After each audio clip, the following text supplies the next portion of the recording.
आज देश में हमारी सरकार के 8 साल पूरे हो रहे हैं और जब 8 साल पूरे हो रहे हैं तो हम एक नए संकल्प के साथ, नई ऊर्जा के साथ आगे बढ़ने के लिए तैयारी करते हैं।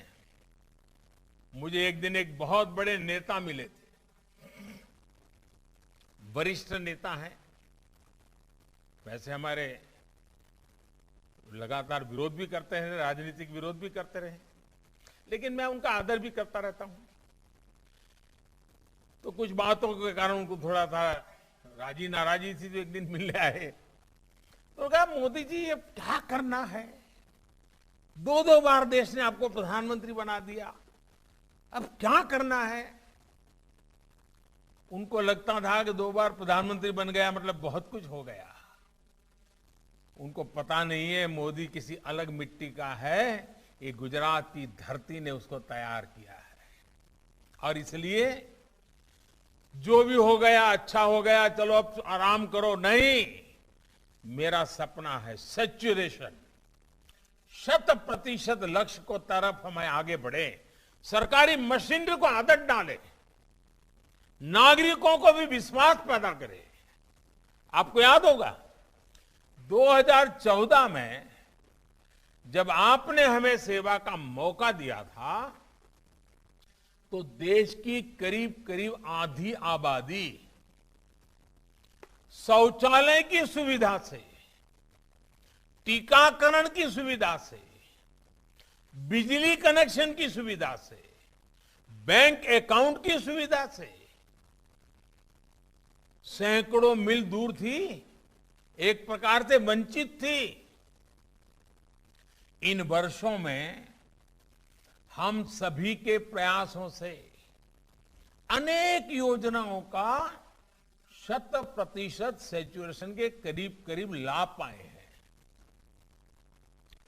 अब 8 वर्ष के इस महत्वपूर्ण अवसर पर एक बार फिर कमर कस करके, सबका साथ लेकर के, सबके प्रयास से आगे बढ़ना ही है और हर जरूरतमंद को, हर हकदार को उसका हक दिलाने के लिए जी जान से जुट जाना है। मैंने पहले कहा ऐसे काम कठिन होते हैं, राजनेता भी उनको हाथ लगाने से डरते हैं, लेकिन मैं राजनीति करने के लिए नहीं, मैं सिर्फ और सिर्फ इस देशवासियों की सेवा करने के लिए आया हूं। देश ने संकल्प लिया है 100% लाभार्थियों तक पहुंचने का, और जब 100% पहुंचते हैं ना तो सबसे पहला जो मनोवैज्ञानिक परिवर्तन आता है वो बहुत महत्वपूर्ण है। उसमें देश का नागरिक याचक की अवस्था से बाहर निकल जाता है। पहले तो वो मांगने के लिए कतार में खड़ा है, वो भाव खत्म हो जाता है,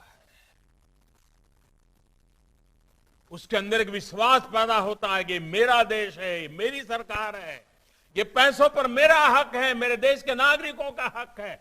ये भाव उसके अंदर भीतर पैदा होता है और उसके अंदर कर्तव्य के बीज भी वो देता है। और साथियों, जब सैचुरेशन होता है ना तो भेदभाव की सारी गुंजाइश खत्म हो जाती है, किसी की सिफारिश की जरूरत नहीं पड़ती है, हर एक को विश्वास रहता है भले उसको पहले मिला होगा लेकिन बाद में भी मुझे मिलेगा ही, 2 महीने बाद मिलेगा, 6 महीने बाद मिलेगा, लेकिन मिलने वाला है। उसको किसी की सिफारिश की जरूरत नहीं पड़ती। और जो देने वाला है वो भी किसी को नहीं कह सकता है तुम मेरे हो इसलिए दे रहा हूं, वो तो मेरा नहीं इसलिए नहीं दे रहा हूं, भेदभाव नहीं कर सकता है। और देश ने संकल्प लिया है 100% लाभार्थियों तक पहुंचने का। आज जब 100% होता है तो तुष्टीकरण की राजनीति तो समाप्त ही हो जाती है, उसके लिए कोई जगह नहीं बचती है। 100% लाभार्थियों को पहुंचने का मतलब होता है समाज में अंतिम पायदान पर खड़े व्यक्ति तक पहुंचना, जिसका कोई नहीं है उसके लिए सरकार होती है, सरकार के संकल्प होते हैं, सरकार उसकी साथी बनकर के चलती है। ये भाव देश के दूर दराज जंगलों में रहने वाला मेरा आदिवासी हो, झुग्गी झोपड़ी में जीने वाला मेरा कोई गरीब मां बहन हो, बुढ़ापे में अकेले जिंदगी गुजारने वाला कोई व्यक्ति हो, हर किसी को ये विश्वास पैदा कराना है कि उसके हक की चीजें उसके दरवाजे पर आकर के देने के लिए प्रयास करेंगे। साथियों, 100% लाभार्थियों की कवरेज यानी हर मत, हर पंथ, हर वर्ग को एक समान रूप से सबका साथ, सबका विकास, 100% लाभ, गरीब कल्याण की हर योजना से कोई छूटे ना, कोई पीछे ना रहे, ये बहुत बड़ा संकल्प है।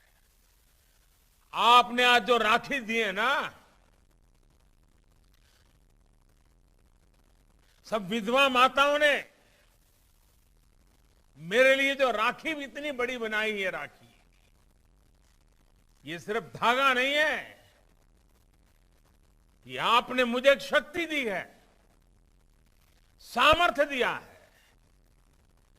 और जिन सपनों को लेकर के चले हैं उन सपनों को पूरा करने के लिए शक्ति दी है। इसलिए आज जो आपने मुझे राखी दी है उसे मैं अनमोल भेंट मानता हूं।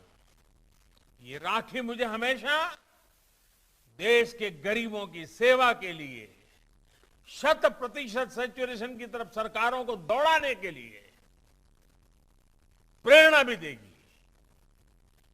साहस भी देगी और साथ भी देगी।